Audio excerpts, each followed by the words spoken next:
3, 2, 1, 0. All engine running. Liftoff. We have a liftoff. 32 minutes past the hour. Liftoff on Apollo 11. Tower clear. Ready? Awesome. All right, so my name is Dr. Lacy. I've met a few of you guys. So today we're going to be going over bad food, and while we're going to be covering a lot of the things to not do, we're also going to be covering a lot of things that you can implement. So I don't like to focus on the negatives. It doesn't matter where you're at, it matters where you're going. Sound good?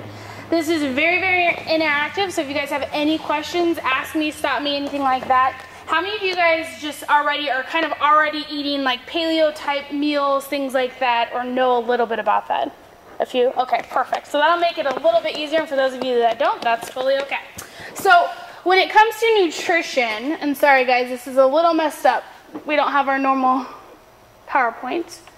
How do you guys think we're doing when it comes to our overall nutrition and state of health in the United States? Good or bad? Yeah, we get a big fat F. And in fact, we are ranked dead last. They rank every year for about the past 10 years the top industrialized countries all over the world. And out of 37 countries, the past 10 years, we've ranked dead last year after year after year, which is really scary because what people don't understand is we can't keep doing the same things over and over and over again and expect a different outcome, right? That'd be the definition of insanity, okay?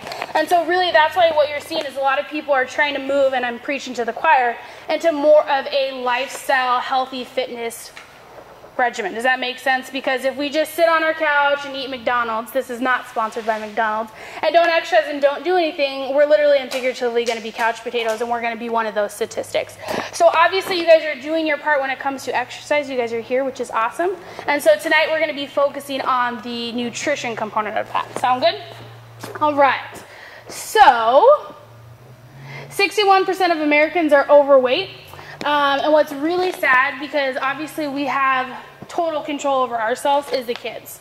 Obesity is almost tripled now in children under the age of 18, and now more than ever kids are developing issues associated with obesity like diabetes, heart disease at ages as young as like 8, 9 years old, okay? That's really, really young, and who's to blame for that? The kids or the parents? What do you guys think? And it's not that the parents are bad people, it's just we've got to really start at the groundwork and really just start implementing small changes. And so we're going to go over a lot tonight, and what we ask is you guys just start to implement. Even if you change one thing, that's one thing that you're better off doing. Or maybe focus with just changing your breakfast. That's 33% of your nutrition. So even small steps are good. Don't get overwhelmed by all the stuff that you're doing wrong. Let's just focus on what we can do to get it right. So when it comes to the food pyramid, this is what we're taught. What do you guys see is wrong with this food pyramid?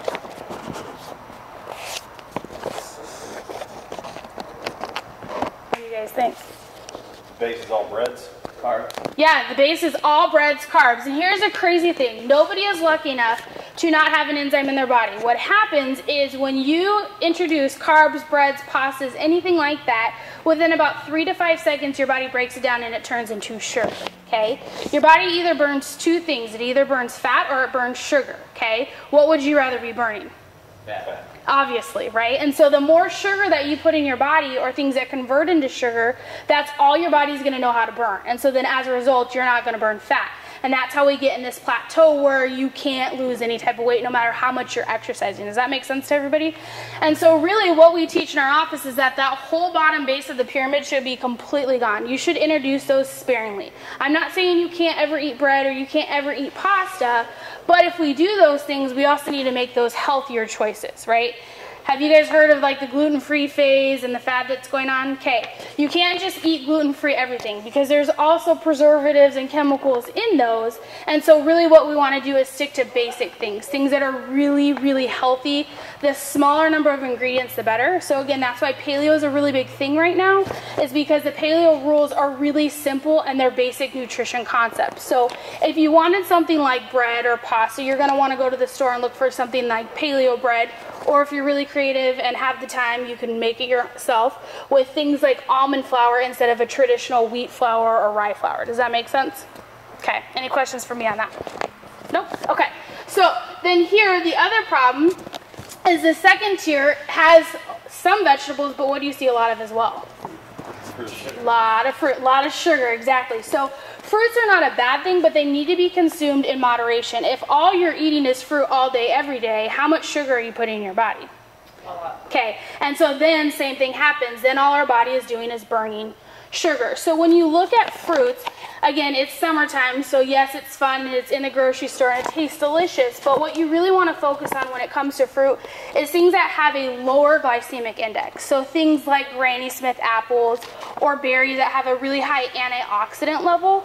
So you want to look for things that have the good outweighs the bad. Does that make sense? Okay, so like bananas, if you're going to eat those are a really good thing to eat either first thing in the morning or right after a workout, because your body's going to burn it and it's not going to sit in your bloodstream. Okay, any other questions on any type of fruit or anything like that?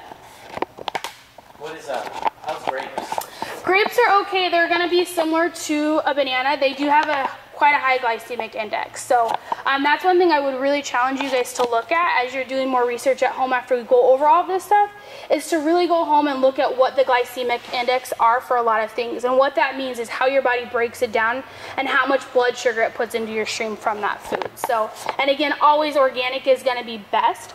Organic sometimes tends to be a little bit more expensive. So if budgeting is an issue, go online and type in the Dirty Dozen. Those are things that absolutely have to be organic because they're sprayed with the most amount of pesticides and they're most genetically modified.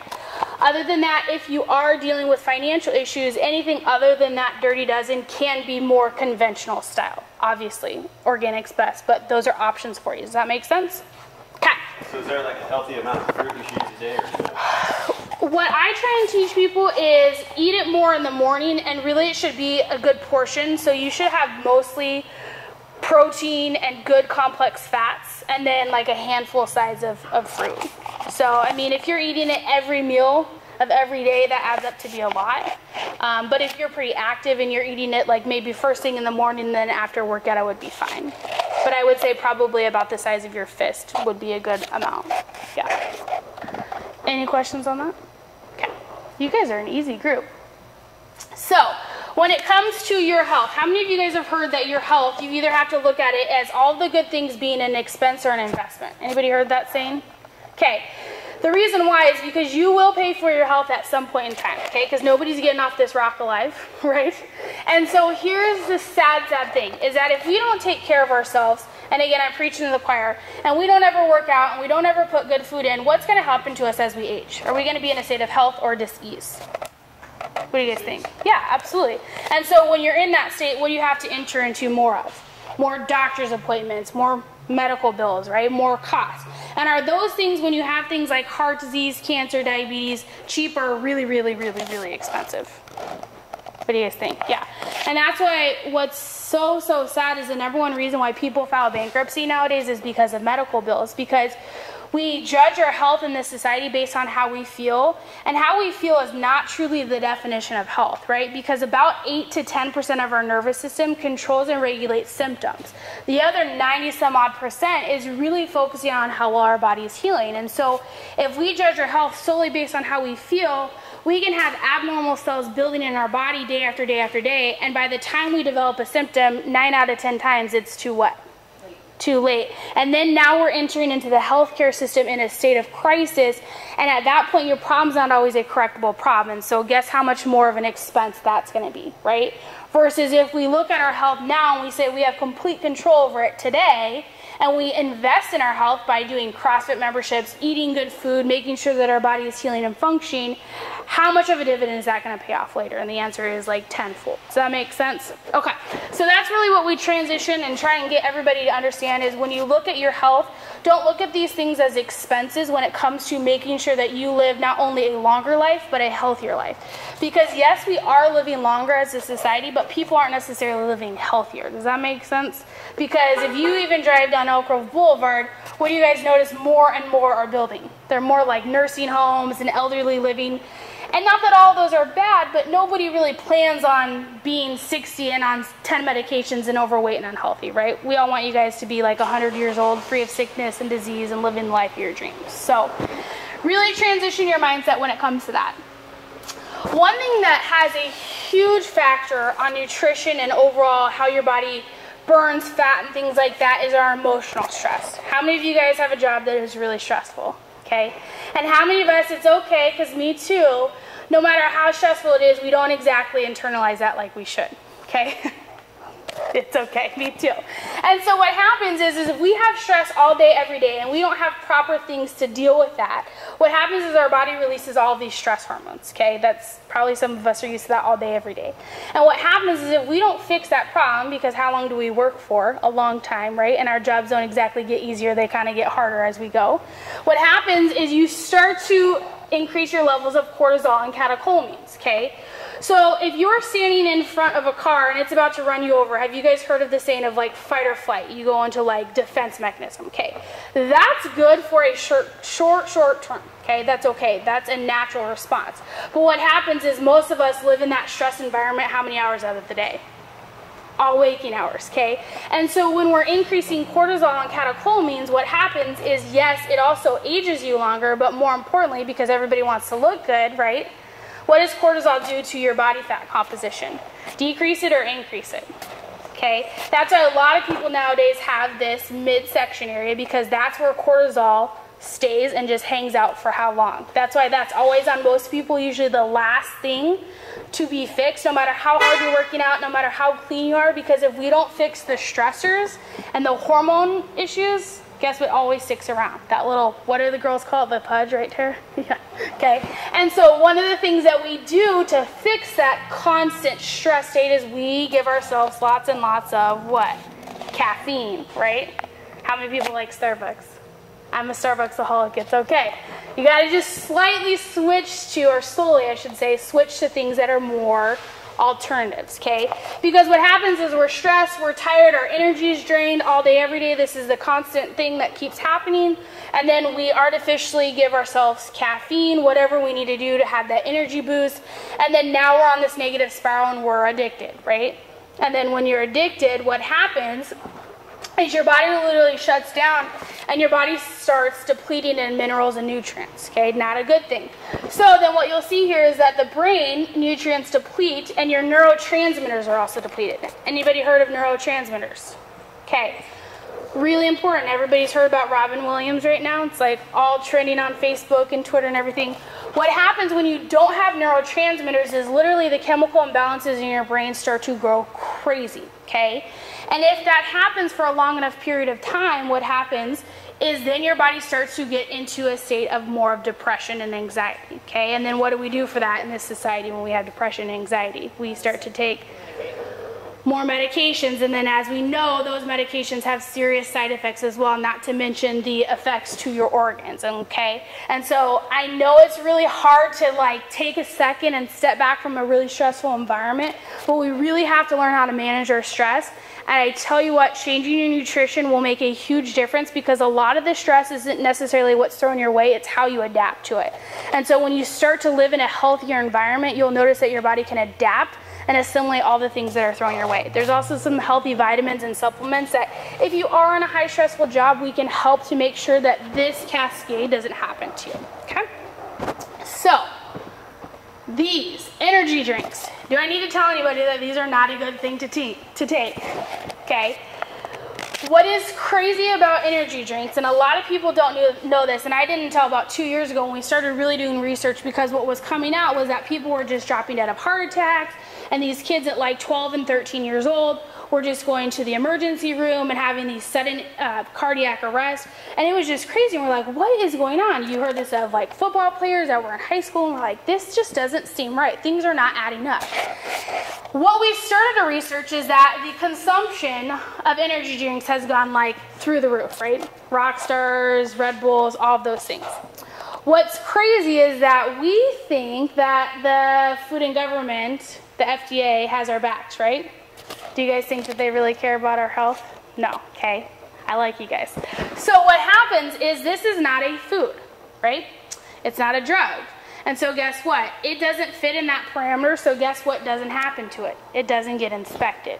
So because this is considered more of a supplement, but it's in a really gray area, what happens is there's no testing. The FDA does not regulate energy drinks. So if the FDA, who has already low standards and low guidelines, isn't even looking into these types of things, How well do you think that is for our overall health and well-being? Horrible, right? These are literally a chemical nightmare to your body.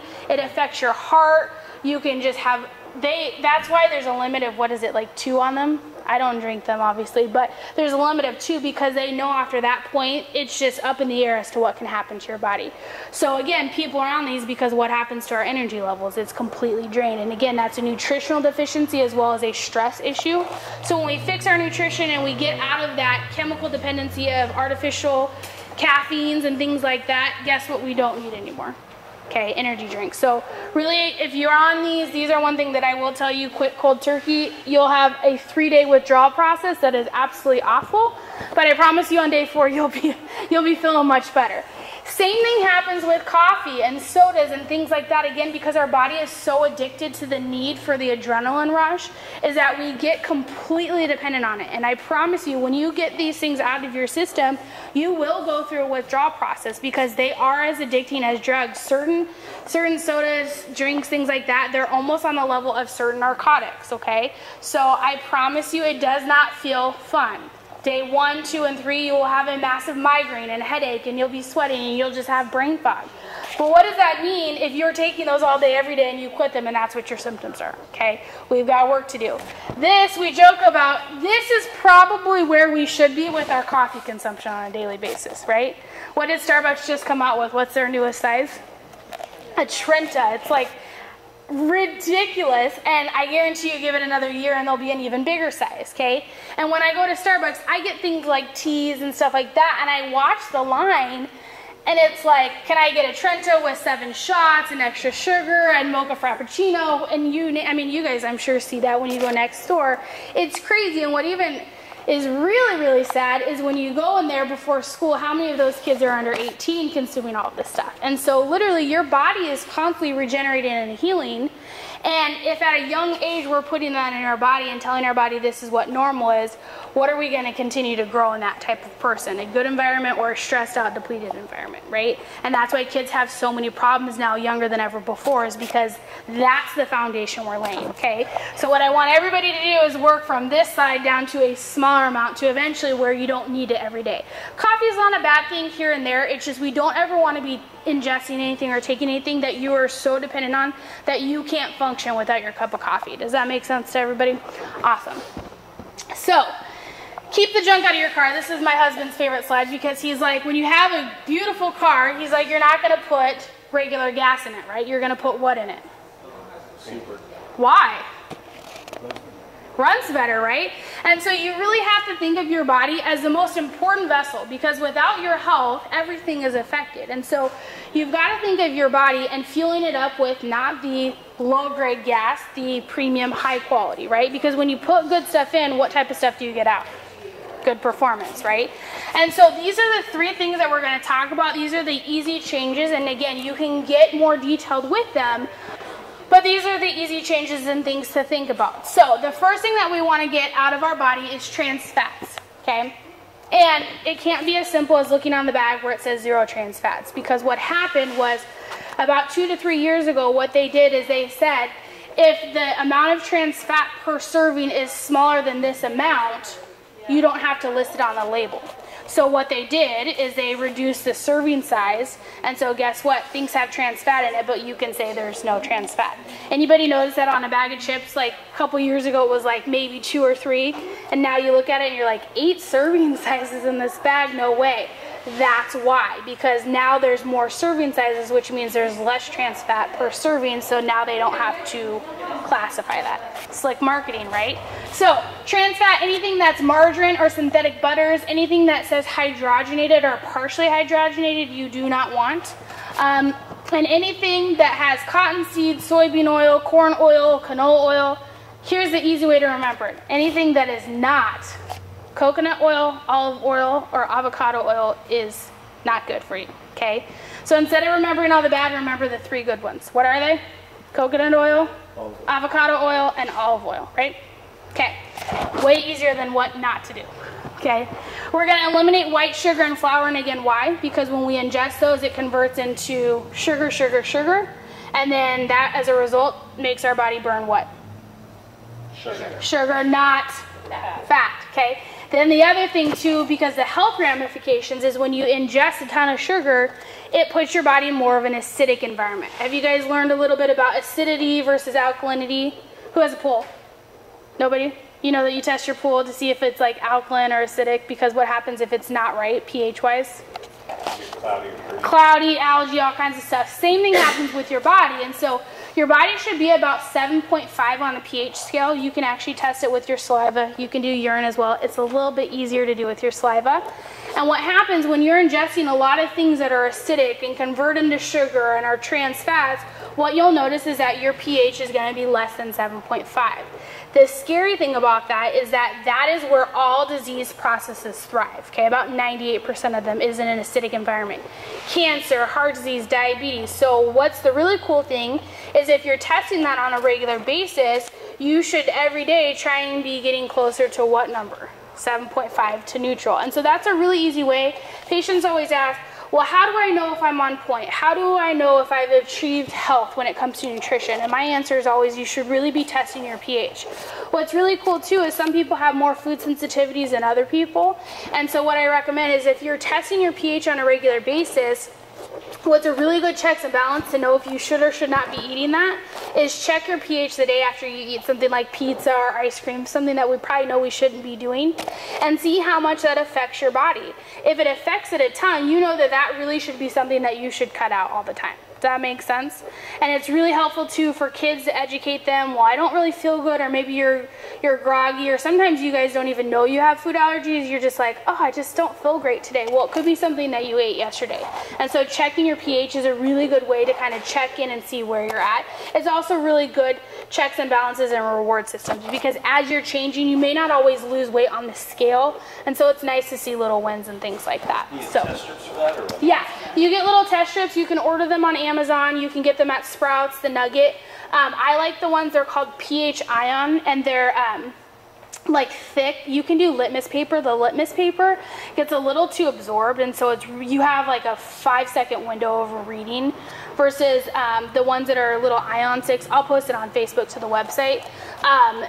They're a little bit more durable. So you put it on your tongue first thing in the morning before you brush your teeth, before you drink water, because again, after you wake up, that's when your body's done all of its healing and digesting and processing.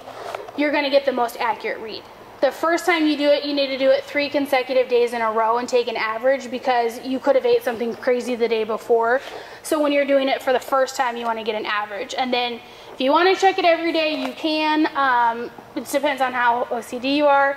Once you get to a good point, then I recommend like once a week, every couple weeks, once a month. Everybody's a little bit different with what they know they need for a checks and balance system, but it's a really, really good thing.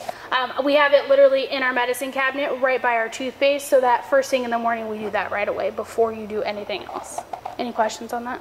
Does it just give you a number? Yeah, so like it's like, have you seen the diabetic strips? Or like, It's going to be a color, so you probably like the bottle will have like there's like a shades, legend, like and you pink, hold it pink, up. dark Yeah. purple, Okay. and then you'll kind of compare it and see what matches. Exactly, yeah. Okay. And like I said, those strips are a little bit easier because you have a little bit more of a window. The litmus paper, if you hold it on too long, it's going to be completely absorbed. It's just a little bit more messier versus these are just little strips.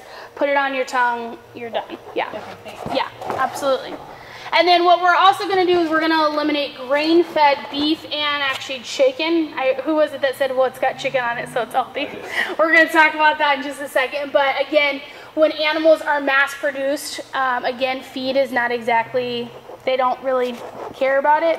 So if the animals are ingesting a lot of toxins and genetically modified organisms and things like that, what happens is it's to make them fatter. And then as a result, if we're eating that protein, what's it do to us? Okay, which is why, again, a lot of people's stress hormones are really, really high, because all of those animals were not designed to live in that environment. And so guess what? Those animals' stress levels and cortisols and all of those things are really, really high and elevated, and then it stays in all their muscle, which is what we eat. Okay, and we're going to go into that in more detail. So fat has a bad rap. This is my biggest frustration with our society as a whole, is that we got on this huge non-fat kick about in 1970. How are we doing when it comes to fat in our society? Good or really, really bad? We're like one of the most obese countries in the world. Okay, when you cut out fat, you're not giving your body what it needs to burn. Okay, so then as a result, we're gonna burn sugar. When we ingest good, healthy fats, we're basically giving our body everything that it needs to continually burn fat, okay? What I'm not saying is that we should ingest all types of fat, okay? Because there is a difference between good fat and bad fat, okay? If we're ingesting, though, good fat on a regular basis, and that should be the main supplement of your diet is good, healthy fats, your body is going to know exactly what to produce. It's going to know what's bad, what's good, and it's going to be in correct proportion. So you were saying, like, what's a good amount? When you're putting in good amounts of fat, your body's going to tell you, and you're going to know. You'll get like almost a stomach ache when you eat too much sugar. So everybody's a little bit different, but fat should be the main component of your meal. Everybody got that? So what are good examples of good fats? Avocados. Avocados, right? Avocados are great. Almond butter, peanut butter, right? All kinds of things like that that are good fats. Avocado is a really cool, is it a vegetable, fruit? It goes back and forth. It's so cool because what happens is not everybody likes the taste of avocado, right? You can mix it with a lot of things. It's really easy to introduce into shakes. You can even make things like avocado pudding. I'll start posting some stuff on the CrossFit website or find our website. There are a lot of things that you can introduce avocado into a recipe that you won't necessarily taste it, and it will just add that good healthy fat for you without you feeling like you're eating avocados all day, every day for every single meal, because that gets really old really fast. Do you have a question, Ter? Yeah, because I have a hard time with that because I feel like there's just not even enough. Like just avocados, just oils, just nuts and seeds. Like, is there anything else? So what's easy to do, yeah, I agree. And again, everybody's totally different with how much they need, but it should be the main building block. And so, yeah, I would just recommend cooking a lot in coconut oil because coconut oil has the highest amount of fat content to it aside from avocados. So if you're cooking everything that you're ingesting in it, you are going to accumulate a lot of good healthy fats. Sometimes we focus so much on like, okay, well, there needs to be protein, there needs to be fat on my plate, and then maybe a little bit of sugar, and don't really think about it like that. Just think if you're always cooking in good oils that are good fats, you're going to be getting a large consumption too. And then if you're eating some nuts and seeds throughout the day, which does get boring, so you got to spice it up and change it up, you're going to be getting more than enough. And you'll notice too, when you start introducing a large amount of fats into your diet, you will start dropping weight and inflammation like crazy. And then you'll kind of hit a plateau, and that's just because your body's like, okay, I've reached what I need for my initial shedding and detoxifying and things like that, and then you can just introduce it in like normal amounts, not a large consumption. So yeah, it gets overwhelming eating avocado every meal. Butter is also another one too that's really easy to put into your diet. We want organic, grass-fed, completely clean butter. We don't want margarine. Margarine is completely artificial. Crazy thing with margarine, and if you guys don't believe me, put out on your sink and open the window a thing of margarine and a thing of butter. Guess what? The flies won't even touch the margarine, okay? If the flies won't eat it, what does that mean for us, okay? It's completely modified. It has zero nutrient content.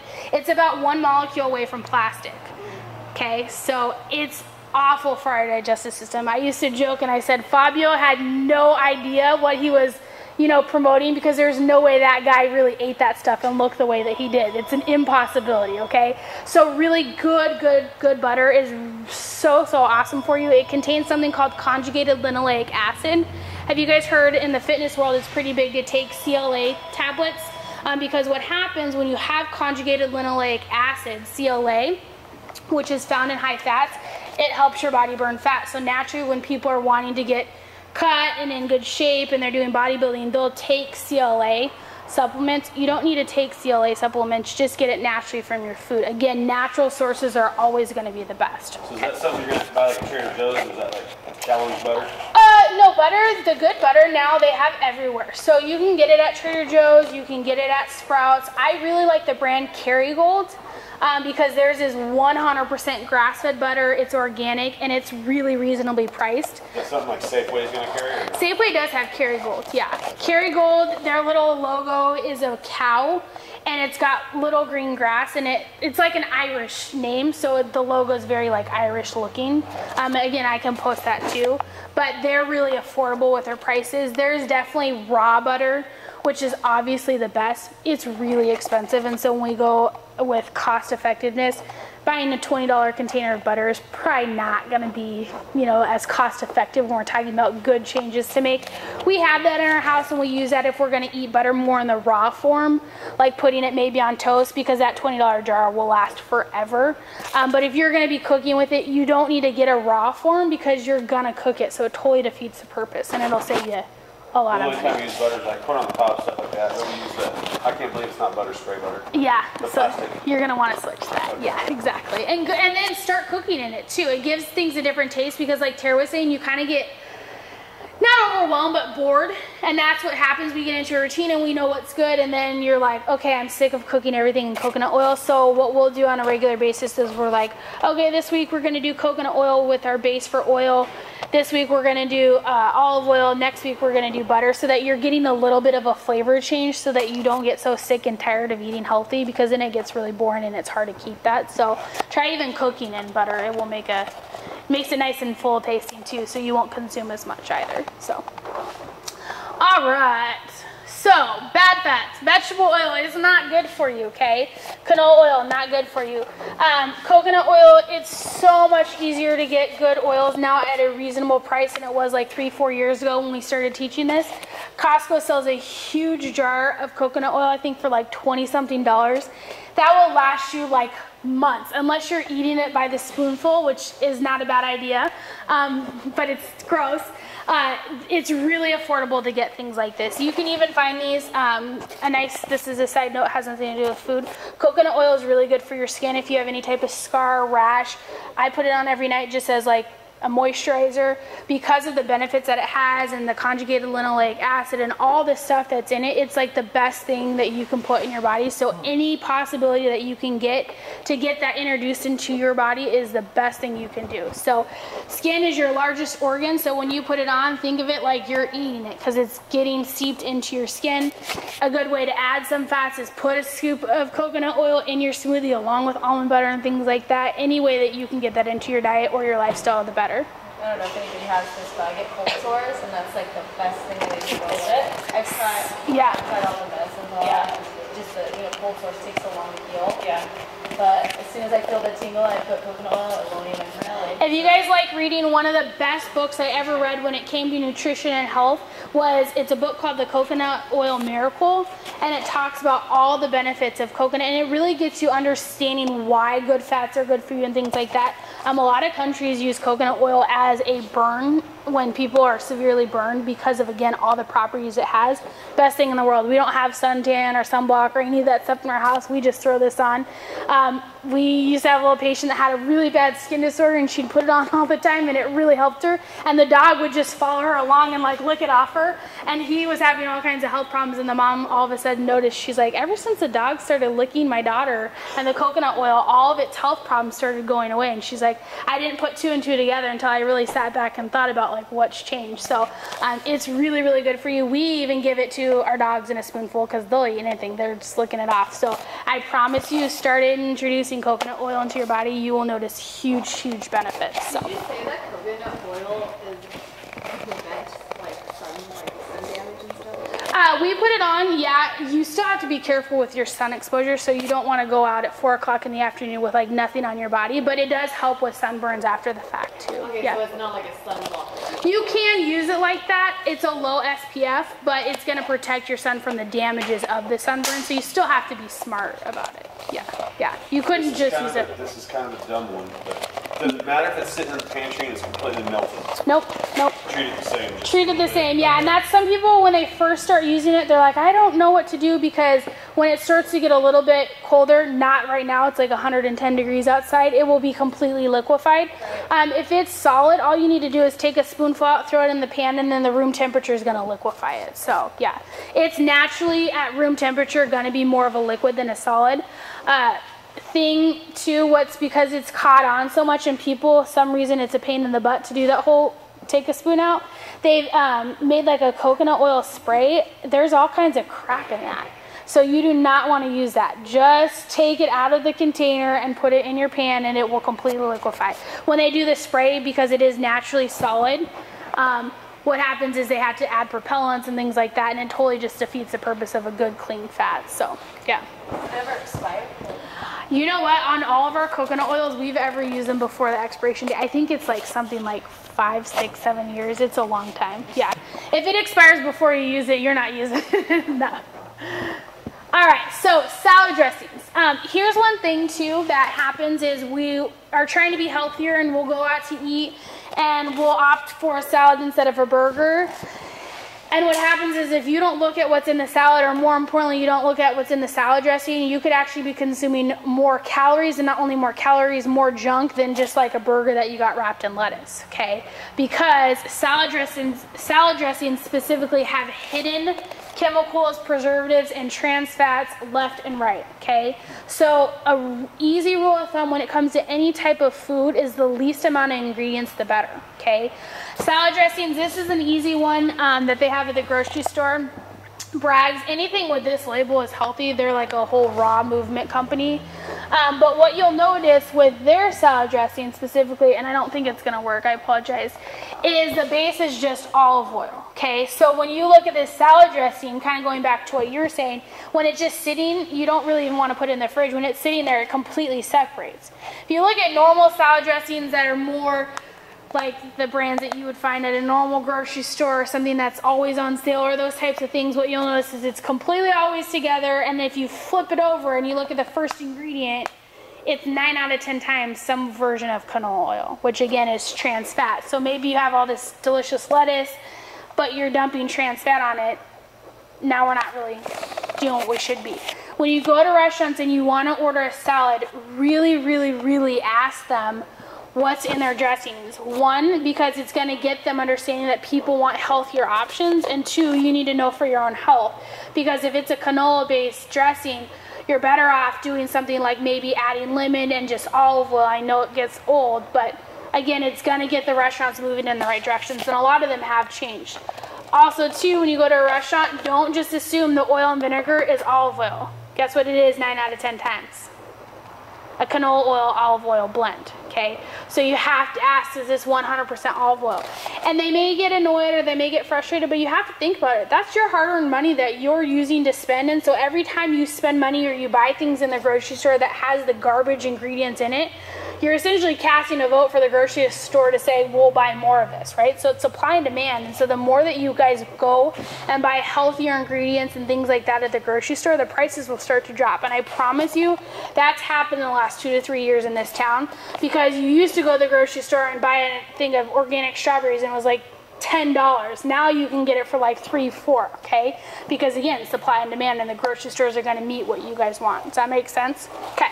So you said that is a good brand? This is a good one. We make them at home. It's really simple, and then you can completely control, and they last for a while too. So probably about once a month we'll sit down, and it's kind of like a family thing that we do, and we're like, okay, what salad dressings do we want to make? We make like Caesar dressing, and it does not take that much time, I promise you.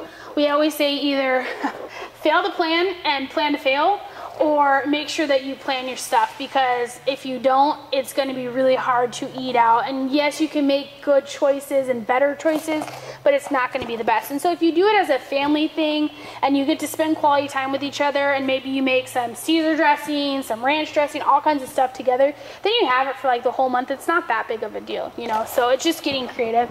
And again, that's why we really promote paleo. It's about 98% on point. There's so many paleo recipes that are really easy and friendly to do.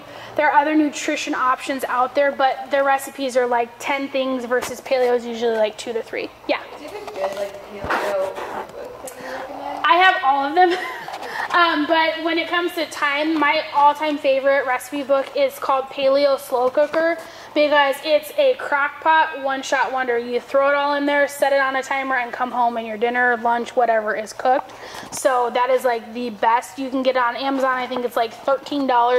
I promise you that will be your favorite cookbook. What is it? Paleo Slow Cooker. And I can post that too. Best one. There's like Practical Paleo and other things like that, which are all really good. Practical Paleo, the first half of it though is a lot of meal plans and things like that. So if you don't necessarily need that, Practical Paleo is probably not going to be your best book. You're going to want more of a book that's just recipes. And if you don't know, ask me, because I have them all and I'll tell you what's good and what's not. So I promise you, our whole cupboard is like this big of like all these recipe books. So I like to bake and cook. So beware of slick marketing, like we were talking about. Just because it says zero trans fat, or it says olive oil, or it says these catchy terms, does not mean anything. These are multi-billion-dollar companies. They have marketing gurus that know what they're doing. So for instance, you go into the grocery store and you look at the mayonnaise and it says, oh, it's made with olive oil. Well, you can't see it, but if you flip it over, the first ingredient is actually canola oil, and then like 5 or 6 ingredients later, there's olive oil in it. Well, thank you for putting olive oil in it, but you also put a bunch of trans fat as the #1 ingredient, so it really doesn't really matter, okay? But somebody that doesn't know better, you just look at what they put on the label and you think that it's healthy, and it's really not. So again, you've got to flip over those labels and look at what's actually in it. In case you don't know, whatever's listed first means it's in the largest quantity. So if there's garbage in the front half and then there's like, oh, some vitamins and nutrients at the end, the amount of that is so small, it really isn't doing any benefit for you, okay? So, animals. When it comes to meat specifically, let's talk beef. What were cows intended to do? Were they intended to live in a feedlot and be jam-packed together and given all kinds of hormones and antibiotics and eat just all kinds of garbage food? No. What were they designed to do? Graze in the pasture like Lois and Diane. Exactly. So, when they are living in that lot, and they're literally like in their feces. Have you guys ever drove down, is it I-5 by like Harris Ranch, and smelled it for like miles? That's what they're living in all day, every day. And I joke, me and my husband just laugh at like the marketing on the radio or the TVs, because they're like, and it's Harris Ranch beef. And I'm like, awesome, that's garbage. Because when they're in that, think about all the type, I mean, let's just think about what feces is. It's all your toxins getting out of your body. So when, got it, Ben? It's okay, sounds like our office, right? When they're sitting in that all day, every day, do you think lots of microorganisms and bacteria and fungus and mold and all that stuff is gonna grow in an environment more like that? Yeah. And so then as a result, that's why all these cows, there's a really good book, I can't think of the name of it. It's like a couple-hour read, and it just goes into the ins and outs of feedlots and really how damaging that is and all the sores and stuff. And what's just sad is the animals, one, weren't meant to live like that. And then two, if all of that's going on in them and they're sick and they have all these stuff going on and then we ingest it, guess what we get then? That's why a lot of people now more than ever before have food poisoning and parasites and things like that. People that work in the medical community, it's just crazy with all the issues that started to develop because we don't sit back and say what happened to our food production, because that's just way too simple of an answer, right? And so really you've got to go back to the basics when it comes to your nutrition. You've got to ingest things that are good for you. I love that you guys have Meetup now. How long ago was it? Like a couple months ago, Jason was to organize somebody to go in and get a cow and people split it. Those are really easy options to get meat at an affordable price because yes, grass-fed, no hormones, no antibiotics, that stuff is way more expensive than going to Safeway and buying the like 99 cents a pound meat. I promise you it is, okay? But to make it more financially feasible and to make it something that you can introduce into your lifestyle, doing things like splitting a cow or being smart with your protein and getting things that are cheaper options is going to be way easier for you to make that transition. So a grass-fed steak is going to be more expensive than ground meat. Does that make sense? Okay. Any questions on beef? Yes. Go for it. So if you go to like Safeway and have the grass-fed section, I've heard that it doesn't matter if grass-fed if it's green, which they do not have to like. It does matter. But we're going to teach good, better, best. Is that better than completely grain-fed? Yes. But when they don't put like 100% grass-fed, what happens is where's the percentage of how much is grass and how much is grain? It is pretty common to finish it off with grain. Typically they do that about 1 month before butchering, but that's not always the case because again, the bigger they get the animals, the more money they get. So what we've done is we've done our research with a lot of the companies that supply grass-fed meat out here. Sunfed Farms is a really good one. I don't think they advertise 100% grass-fed, but we went and called them, and they don't do a large amount of grain, so that's a really good company to use, is Sunfed Farms. They're at the Nugget, and I think at Safeway and Sprouts too. Theirs is like a little blade of grass, and it says Sunfed Farms. They're one that would be a better alternative if it's not 100% grass-fed. Good question. So, here's your chicken. If it's chicken, it must be healthy, right? Okay, chicken is literally the most genetically modified, given the most amount of hormones, the most amount of antibiotics, even more than beef, okay? So, just because it's chicken doesn't mean it's healthy, because what happened was we had this big old campaign where everybody said red meat's bad for you, and so then what did everybody jump on the bandwagon and start eating more of? More chicken. Well, now there's more of a demand. Can you naturally raise chickens in the environment that they were meant to and meet that demand? And the answer is no. So then as a result, guess what happened to the quality of our chicken? It went down the drain, okay? So chicken is one that is even harder to find as a clean source than beef, because it's just really, really hard to do, okay? So what you're looking for when you look for chickens is you want something that at least says, we're gonna go good, better, best. Good is it's at least free range, okay, which just means they have rain. Doesn't necessarily mean they could open the gate for 5 minutes and that gets them the label of free range, okay? So again, you can kind of see the marketing.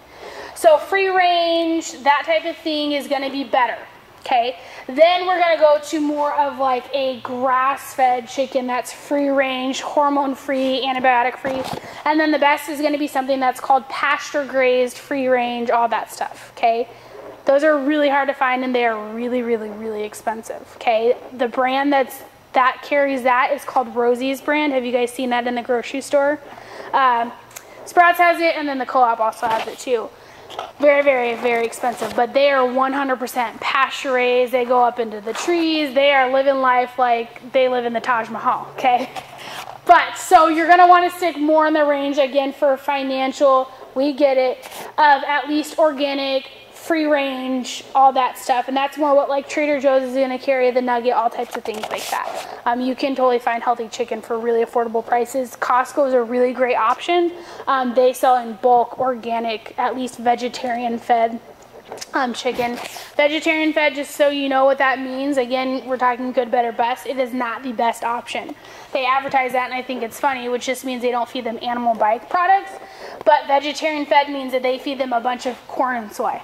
Okay, which means then you're ingesting it. So again, really pick your battles of what types of meats you want to do. There's a lot of farms that will sell to you in bulk and you can get discount prices. You just got to really get creative with it and talk to people that have been doing it for a while, because I promise you our food budget is way cheaper than anybody else I know, because we've been doing this for long enough that I know where to cut corners and where we can get affordable options and things like that too. And again, adding more fruits and vegetables and good fats is going to reduce your amount of protein size that you're going to need to ingest too. So what you typically use when it's more of a traditional meat, it's not as filling, it doesn't have all the protein that you need, the good stuff, so you're going to consume a lot more. There will be a transition period where you're like, man, I feel like I'm just hungry all the time. But once your body acclimates and changes, you will notice that you will eat way less protein because it is more nutrient dense. Does everybody get that? Okay. How are we doing on time? Oh, 12 minutes, perfect. Go for turkey too. Turkey is really hard. There is like 0 regulations on turkey. There's like one brand I found in all of Elk Grove that's at Sprouts that carries a natural turkey. Like ground turkey? Mm-hmm. Yeah, it's really hard. And that's why like at Thanksgiving, we used to go and get at the Co-op. It's a good place. You do not have to buy a membership. It is so worth it because you get everything at a huge discount. But they sell a turkey called Dietzel turkey. The Nugget has that. It's a better turkey. But it's like $100 and something for a turkey at Thanksgiving. And my husband and I are like, this is ridiculous. We did it for enough years. We're like, we're doing chicken on Thanksgiving. So, but yeah, Dietzel turkey is the good brand of turkey that if you do want to buy turkey, that's the brand that you want around here.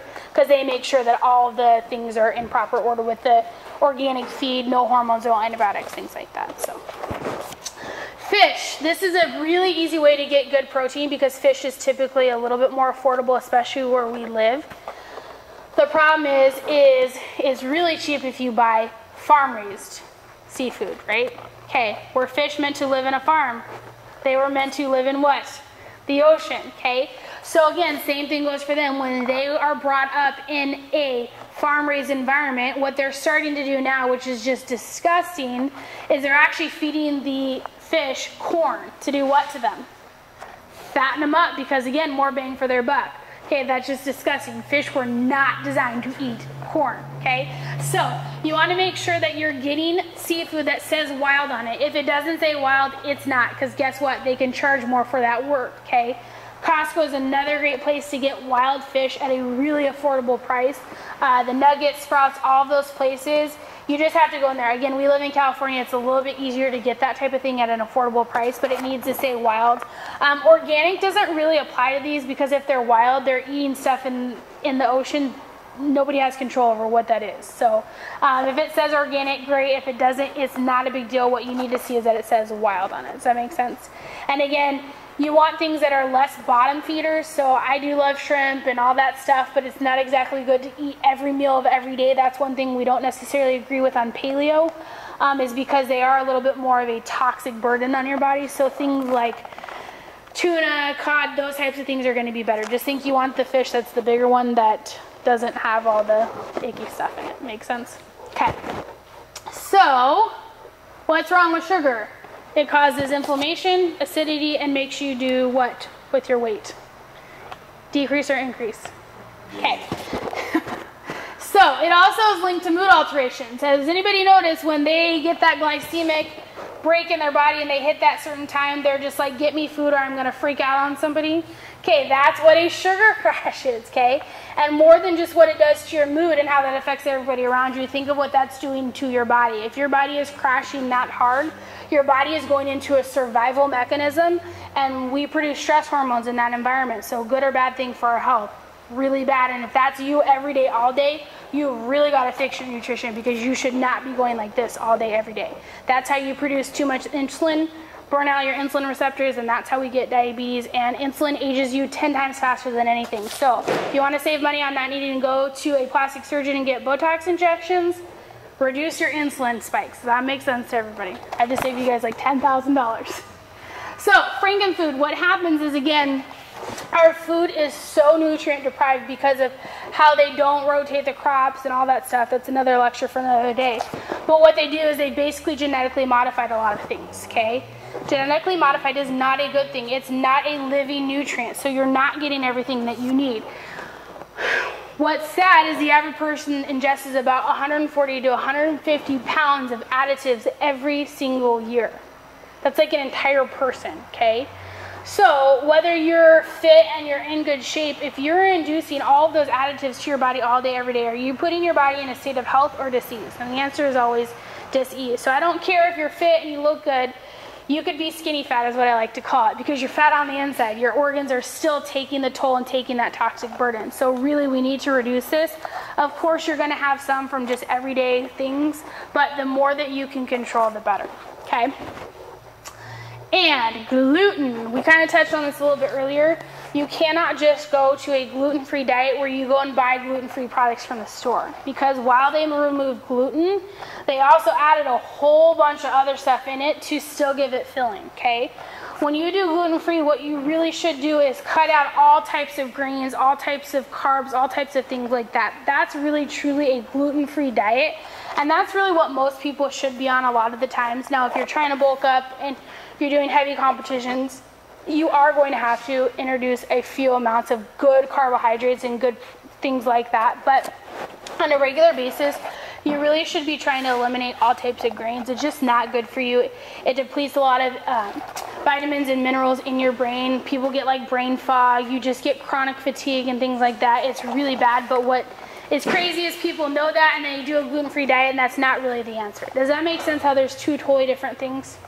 Okay. Paleo is a huge, huge, huge thing to research and go on and Google, because they will have a lot more of alternative recipes. So you can still have cake and muffins and bread and all that stuff. You just have to cook it with different ingredients, okay? I'm not telling you can never have cupcakes or cookies again, because we make that in our house all the time. You just have to make sure that it doesn't have gluten and sugar and stuff in it. You can make cookies, for instance, with stevia as a natural sweetener that's 0 sugar and almond flour, and it tastes just like a regular cookie, except for you're not introducing sugar, gluten, flour, all that stuff in it. Make sense? So paleo, go home, Google a bunch of recipes. I promise you, they taste delicious. These are, again, some gluten-free options. You really have to look at condiments when it comes to gluten. Gluten is a binding agent, so it's in a lot of things. When I first got diagnosed with celiac disease, it was like I couldn't eat anything. And you want to talk about major frustration when you could pretty much eat water at a restaurant? Okay, it's upsetting.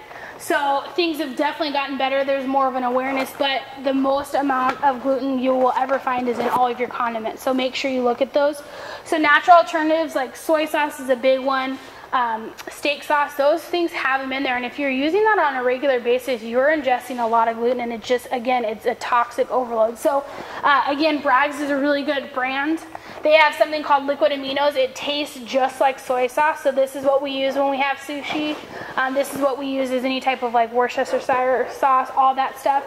Another option that's even better than Bragg's liquid aminos is coconut aminos. Have you guys had those yet? They're so good. And again, it's got stuff from coconut, so you're going to get a lot of healing properties. Again, what you want to do when you're cooking and you're making food is you want to make sure that all your ingredients are giving your body the most amount of nutrient content that you can possibly do, so that when you make a meal, you're getting just everything possible to make sure your body is flourishing and nourishing. Does that make sense? Okay. Crackers, breads, we pretty much went over that. Mary's Gone crackers are a really good cracker that's easy to eat. They have those everywhere.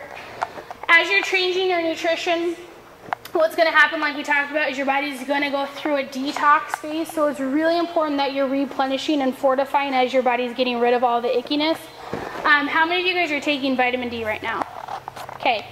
You should at least be taking 5,000 international units of vitamin D every single day. We are so depleted because the ozone layer, everything, and nobody gets out and sits in the sun, unless you do, for a full 20 minutes of full sun exposure. Anybody get to do that with their job?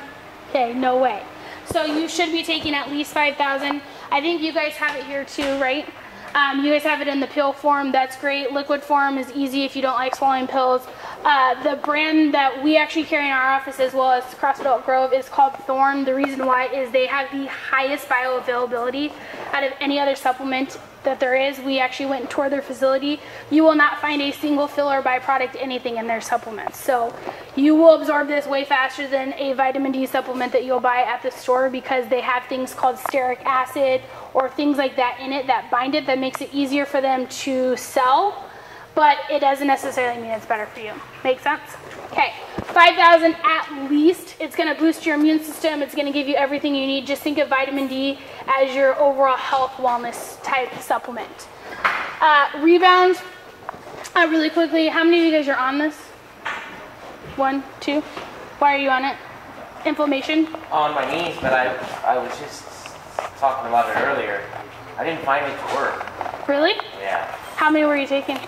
I think it was 2 a day. Okay, we'll talk later. Yeah, that's not no crisis. But what Rebound does, especially those of you guys that are CrossFitting and things are always aching, right? Because you had a good workout, right, Tara? What this is it's an anti-inflammatory. So not only is it going to take away joint pain and things like that, and sometimes you do need to take more than the recommended dosage.